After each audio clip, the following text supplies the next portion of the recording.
Assim como cai a chuva do céu e não torna para lá, mas rega a terra, dá a semente e o pão ao que come, assim é a palavra que sai de minha boca.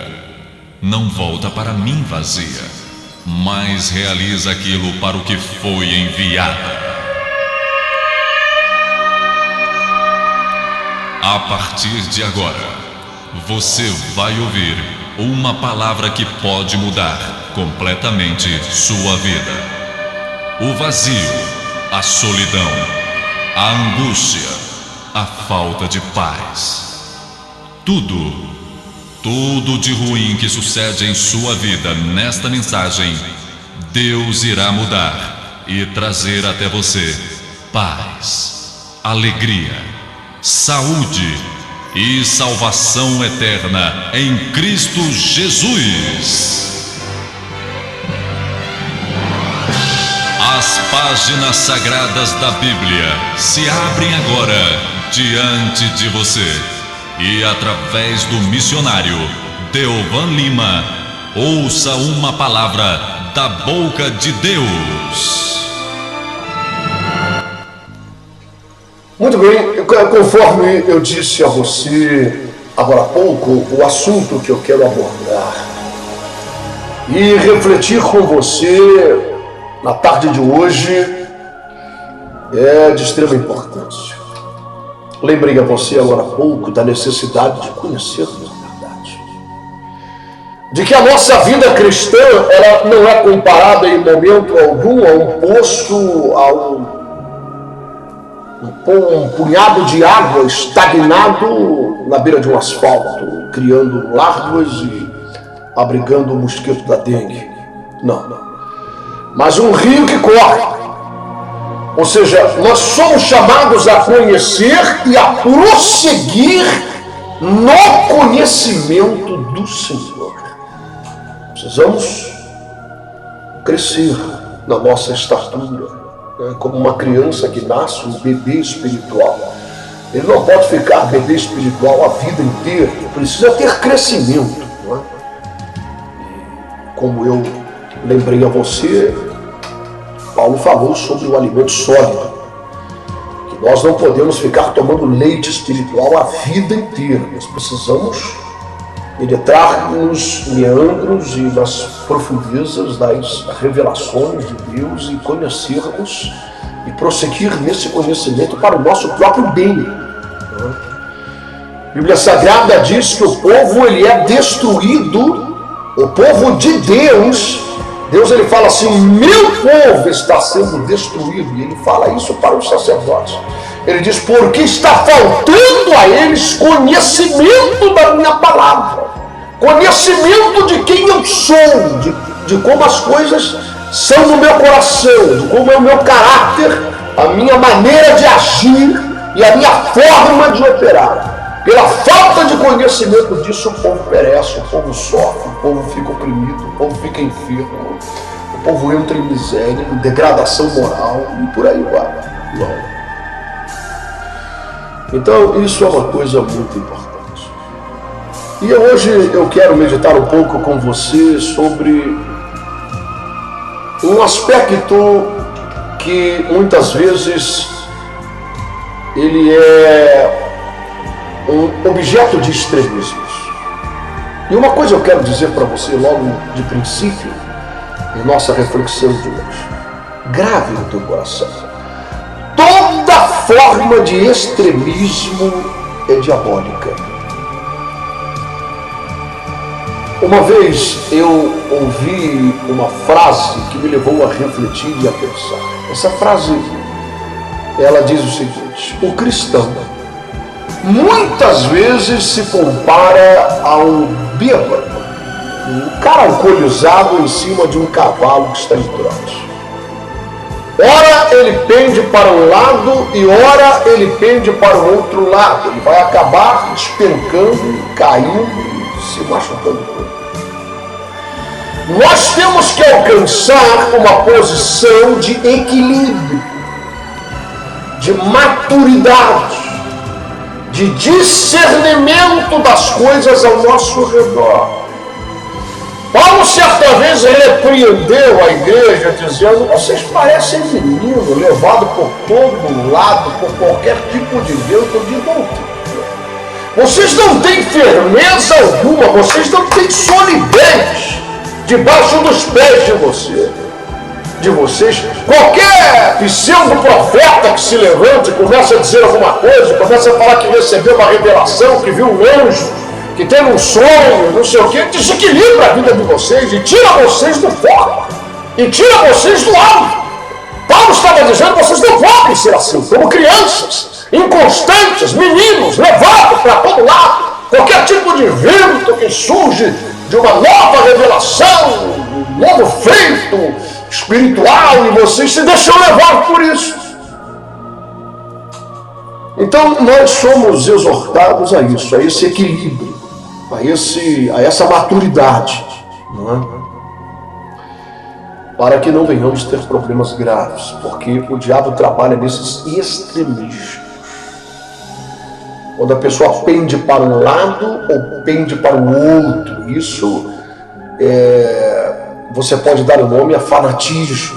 Ou seja, fanatismo é a pessoa que se cega completamente para qualquer outra opinião, para qualquer outra revelação que venha, para qualquer outra pessoa que abra uma Bíblia e queira mostrar a essa pessoa que aquilo que ela está vivendo é um erro, ela se nega a ver. Ela está bitolada naquilo ali, ela pendeu para um lado, para esse extremismo, e dali ela não sai. Não é? Dali ninguém atira. Não é aquela coisa que se nega a raciocinar. São aquelas pessoas que dizem assim: eu nasci nessa religião, meus pais eram dessa religião, nós sempre pensamos assim, e eu me nego a raciocinar, eu me nego a pensar, eu me nego a refletir, eu estou bitolado nisso. Isso é um fanatismo muito perigoso. Isso mata as pessoas, isso condena as pessoas a uma religiosidade vazia, oca, destituída completamente da graça, da presença, da unção do Espírito Santo. Nós temos sempre que ter a nossa mente aberta para entender, para compreender, para receber coisas novas de Deus, que vão sendo acrescentadas e não mudando as outras. Elas vão sendo acrescentadas. Assim é a verdade de Deus. A verdade de Deus, ela não mutila a outra, mas ela vai acrescentando, vai fazendo com que venhamos crescer na graça e no conhecimento do Senhor Jesus. O que eu quero meditar com você é sobre a questão de grana, dinheiro. Porque esse assunto, ele é uma dessas matérias em que leva as pessoas ao extremismo, ou para um lado ou para o outro. Um extremismo é aquela coisa que tudo só se fala nisso, e a obra de Deus está envolvida apenas nisso, e você não recebe milagre se não colocar alguma coisa dentro do envelope, e você não é abençoado, e você não participa se não tiver grana no meio da história.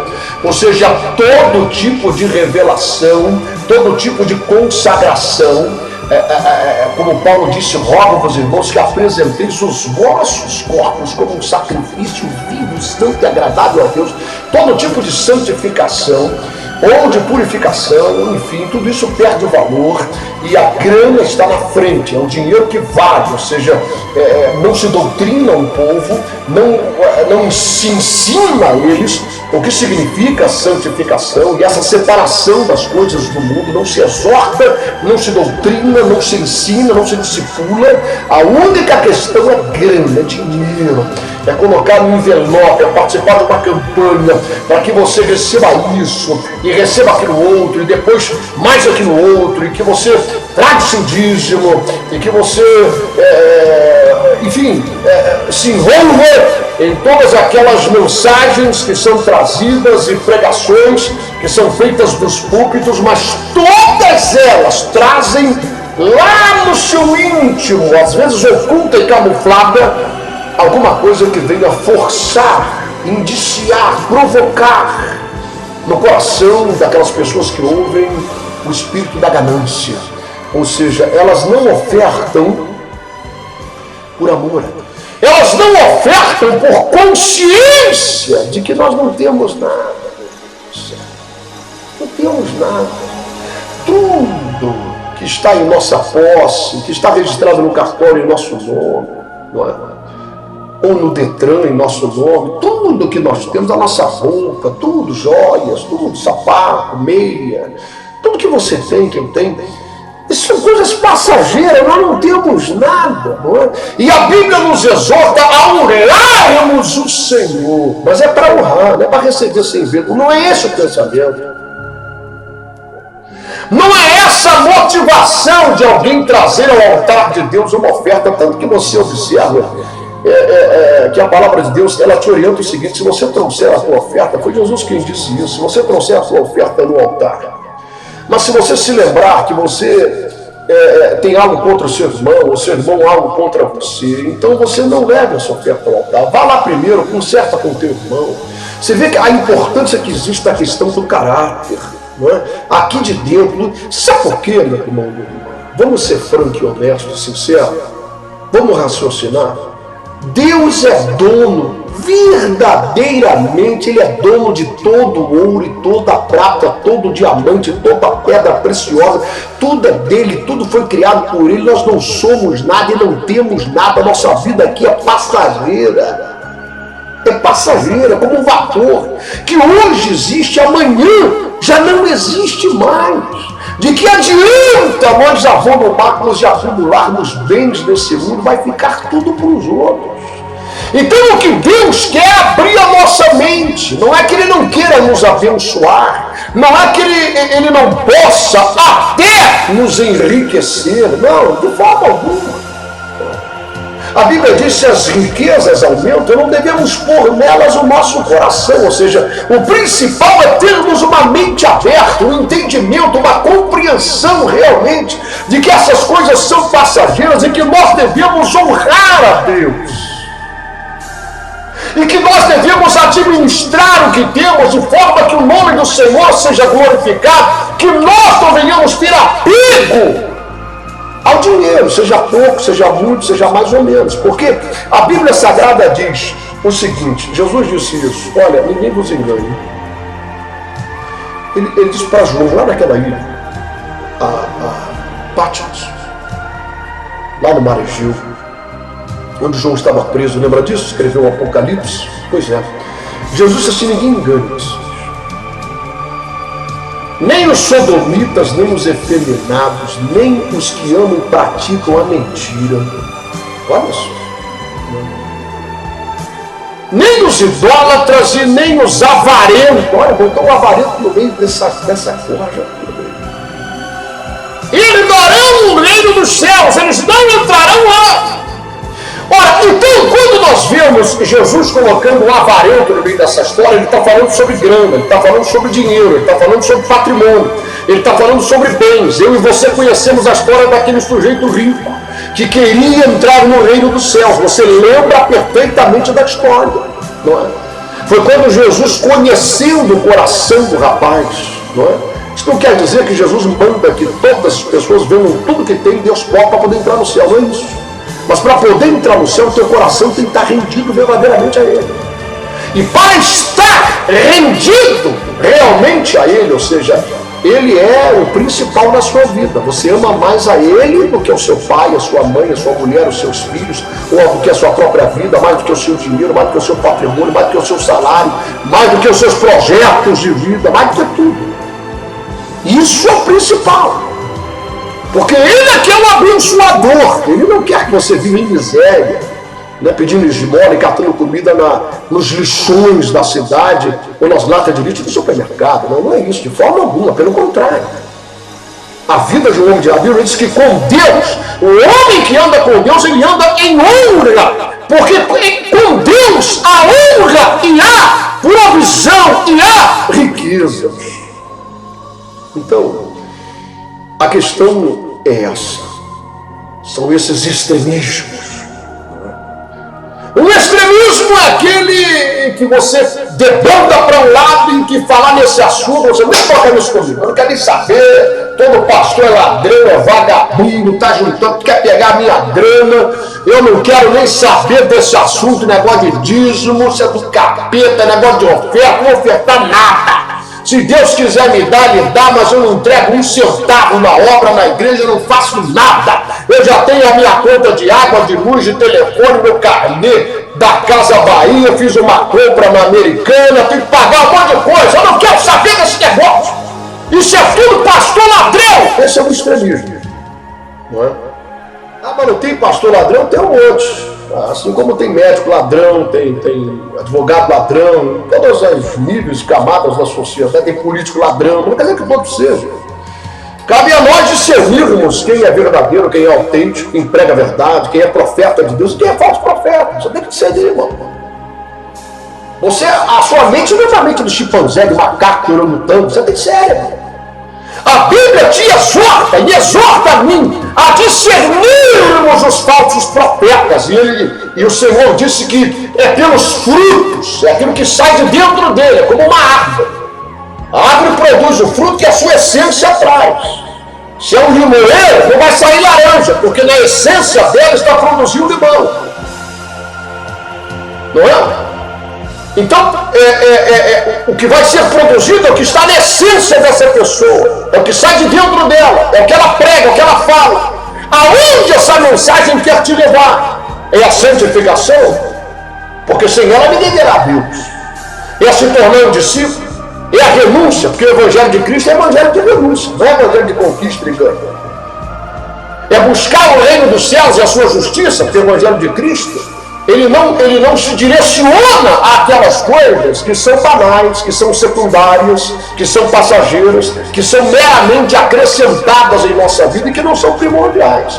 O Evangelho de Cristo nos visa a abraçarmos o que é eterno, a dirigirmos o nosso olhar para o que é invisível e não para o que é visível e é passageiro. Então você tem que discernir isso, meu irmão. O que esse pregador, essa pregadora, ele quer me fazer chegar onde com essa mensagem aí? Porque eu vou ser honesto com você, meu irmão, a coisa tá feia demais, né? Entendeu? Tem gente que prega, fala, quando acabar a história, se você parar com a pessoa que estava ali ouvindo, escuta, o que isso acrescentou na sua vida? O que foi pregado, afinal de contas, aí, no meio de tudo isso aí? E a pessoa nem lembra, não consegue, não tem nada naquilo ali, é coisa vazia. Né? Muitas vezes, mensagem constituída de frases rebuscadas, ensaiadas na frente do espelho, né? Gestos e gesticulações ensaiados de forma folclórica na frente de um espelho, a coisa é meio carnavalesca, né? É meio circense, né? Tá cheio de palhaço aí. E essa é uma grande verdade em cima dos púlpitos, animadores de auditório. Eu sempre digo isso e vou morrer dizendo. Eu digo isso e creio que isso é verdade mesmo. Isso é um fato, isso é uma realidade. Os caras são bons. Eu não estou dizendo que eles são ruins. Eles são bons naquilo que eles se propõem. E na essência deles, eles são animadores de auditório. Eles são bons. Né? E eu sempre digo isso, que o Silvio Santos, o maior animador de auditório do Brasil, quem sabe até do mundo, né? O sujeito que era camelô e ficou milionário através da sua eloquência, sua maneira de falar, aquela coisa toda, de envolver as pessoas, de vender os produtos dele, aquela coisa toda, e ficou rico com isso. Tá velhinho, tá ficando velho o Silvio Santos, eu não sei, eu acho que ele tá com uns 80, alguma coisa por aí, não sei. Mas eu acho o seguinte, as filhas dele são pessoas capacitadas agora, igual a ele, só no púlpito das igrejas. Eu acho que ele devia procurar mais igrejas, os púlpitos das igrejas, aí um animador de auditório. Ele perdeu o Gugu, foi para outra emissora. Então tem um monte de animador de auditório, os caras são bons nisso. Agora, falar em profeta de Deus, né? Profeta de Deus é aquele que sara, que enfia a mão na tua ferida, que mostra a verdade, por mais que isso venha a doer em você, por mais que isso não traga lucro nenhum, por mais que isso muitas vezes até afaste a maioria das pessoas de você e venha diminuir por essa razão a entrada da tua igreja, os dízimos e a oferta. Mas o profeta de Deus é aquele que prega a verdade, prega o cristianismo autêntico, doa quem doer. Então, cabe a você discernir essas coisas. Existem os extremos, né? Um extremo que é aquele que não quer tocar nesse assunto, se nega a refletir, não quer nem saber desse negócio e não fala sobre isso. E o outro extremo é o extremo dos lobos que só querem a lã e a gordura da ovelha. Também aí para a tua alma. Você pode saber disso, você pode ter certeza absoluta que esses caras não querem nem saber da tua alma. Estão não se importando, entendeu? E eles selecionam textos bíblicos e saem catando, saem a cata, né? Principalmente no Velho Testamento, porque no Novo eles têm uma dificuldade muito grande de encontrar alguma coisa para distorcer, né? Porque a gente sabe o que Paulo disse: nada trouxemos para esse mundo, manifesto é que nada podemos dele levar, se tivermos o que comer, o que vestir, estejamos com isso satisfeitos, entendeu? Paulo disse: eu sei ter em abastança. Quer dizer que ele era, entendeu? Eu sei ter em abastança sem passar até necessidade. A minha vida com Cristo não está baseada na minha conta bancária.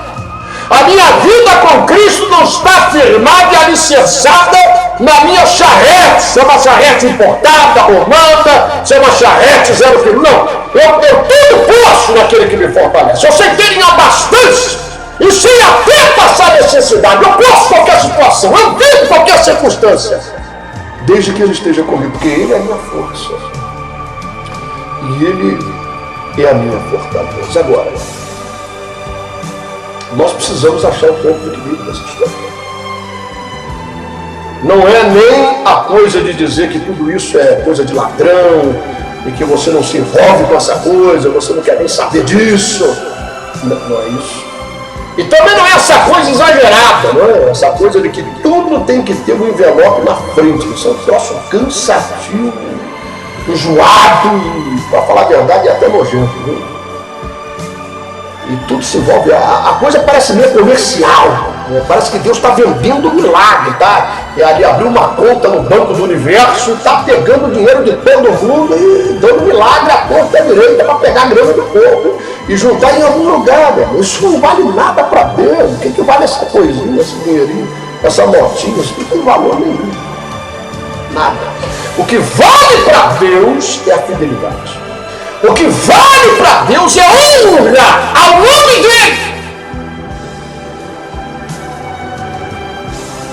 É quando nos envolvermos com o suor do nosso rosto, fruto do nosso trabalho, o dinheiro que vem às nossas mãos, e nós reconhecemos que tudo isso vem pela graça de Deus, porque na verdade, se Deus quisesse, Ele estalava o dedo, teu corpo caía duro aí, morto, amanhã você já estava sendo comido por bicho, lá na terra do cemitério. É reconhecer que não somos nada, que o ar que respiramos em nossa narina vem de Deus, que o coração que bate em nosso peito é porque Deus permite. Porque se Ele determinar e se Ele disser, cai agora, para de bater esse coração, você pode estar fazendo ginástica, pode estar correndo todo dia de manhã, pode estar bem de saúde, que você morre na hora. Não. No dia seguinte já colocaram aquele terninho sem vergonha, rasgado, porque vai enterrar. Para que botar um terno no carro?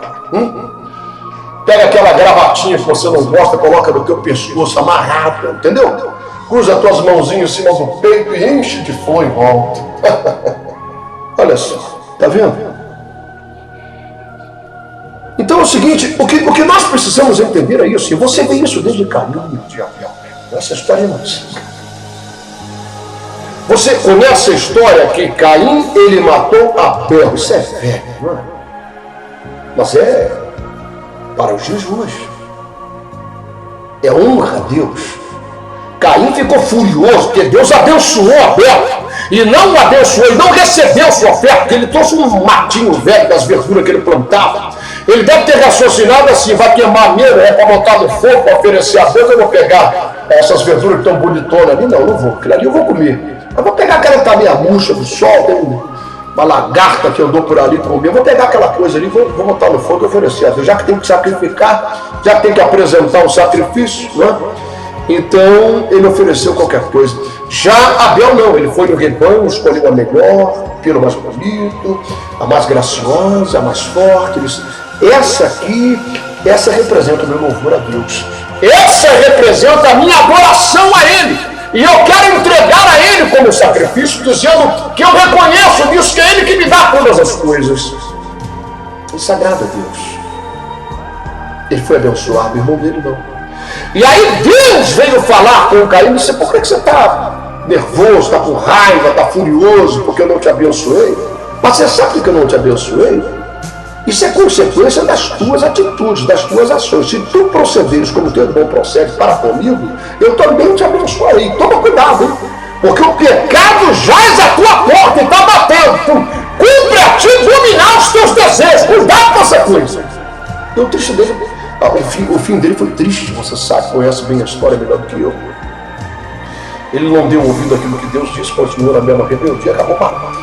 Foi lá e meteu uma pedra na cabeça dele. Pronto, ali foi amaldiçoado.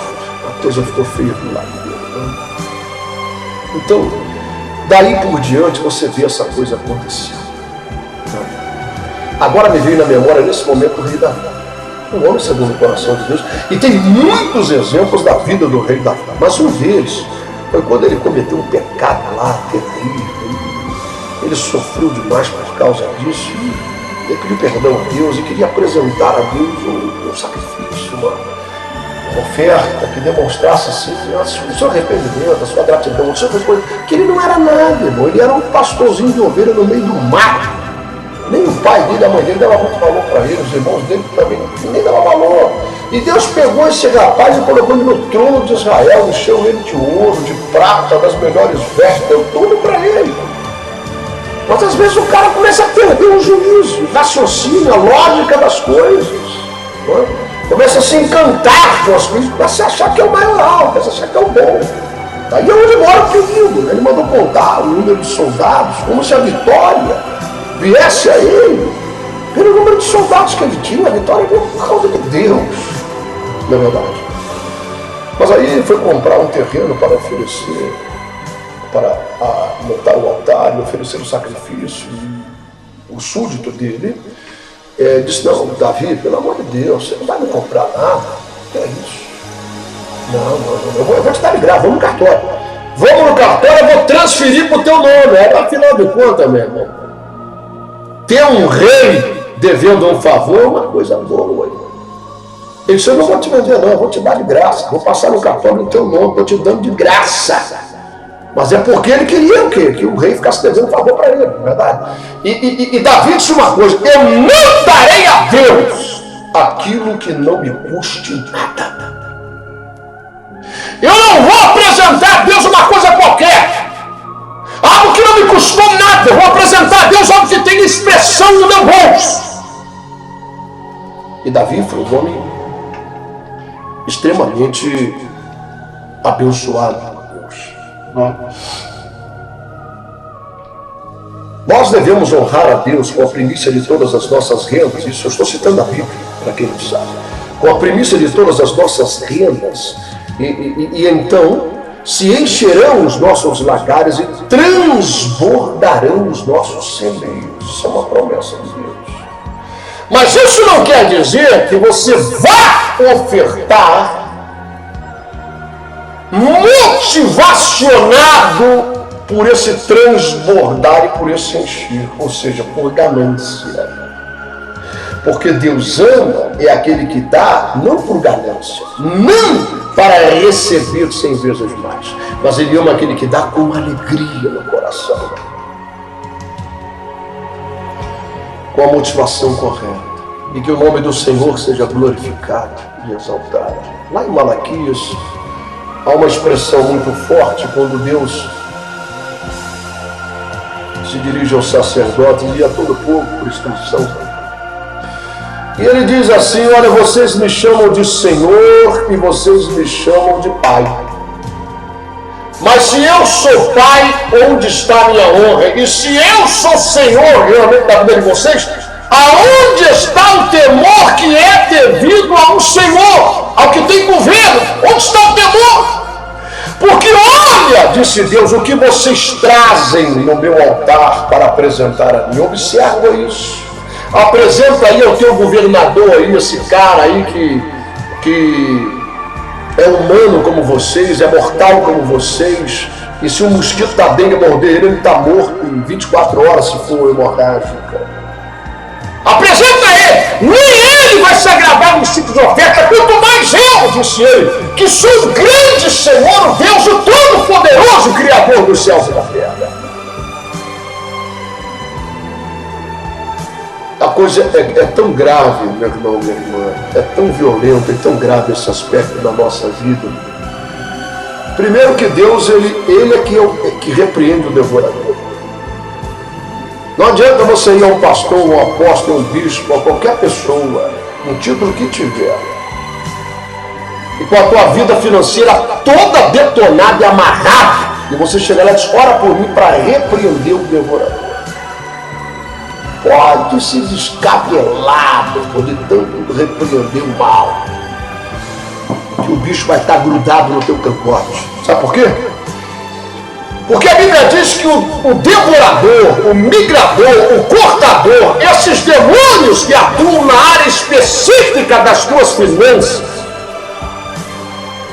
eles só serão repreendidos por Deus com a tua fidelidade. A Bíblia diz que quando nós somos fiéis em nossos dízimos e fiéis em nossas ofertas alçadas, significa uma oferta com um propósito específico. Então, ele diz, eu abrirei as janelas dos céus por amor a nós. Você acha que ele é capaz de fazer isso? Não?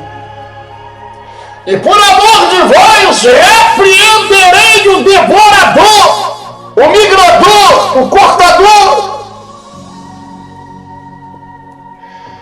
Então, só há um meio de você ver essa maldição sobre a sua vida ser quebrada. Não é com uma oração forte, é com uma conduta forte de alguém que crê em Deus, de alguém que crê que Ele é capaz de abrir as janelas do céu e que você está desonrando aquele que você chama de Senhor e chama de Pai. Tanto que a coisa é tão violenta e tão séria que Deus chega e diz assim, maldito seja o enganador. Meu irmão, como é que você vai quebrar uma maldição dessa que foi dada pelo próprio Deus? Presta atenção, qual é o apóstolo, o bispo, a bispa, o pastor, o missionário, o diácono, o membro de igreja, qual é a pessoa, qual é o profeta? Quem é que vai te livrar dessa maldição, né? Nem se você for buscar uma macumba, na quimbanda, na umbanda, no candomblé, pedir um capeta, ninguém. Foi o próprio Deus que te amaldiçoou. Maldito seja o enganador que tendo um animal macho, está lá em Malaquias, procura lá, que tendo um animal macho no seu campo, ele oferece a Deus aquele que é manco, aquele que é aleijado, aquele que foi picado por uma cobra, aquele que já vai morrer mesmo, ele pega aquela coisa e oferece a Deus, e ele tem o animal macho, forte, saudável, lá no seu campo. Ele desonra a Deus com essa atitude, e chama ele de Senhor, chama ele de meu mestre, chama ele de Pai, mas não dá a ele a honra, não demonstra a ele o temor que é devido a um Senhor, não é? A honra que é devida a um Pai. Então, são coisas sérias. E este é o ponto de equilíbrio que nós temos que adotar. Os extremismos são dominados pelo diabo. Os extremismos acabam sempre em desgraça, em desordem total. Deus não atua nesses extremismos. Deus atua no equilíbrio.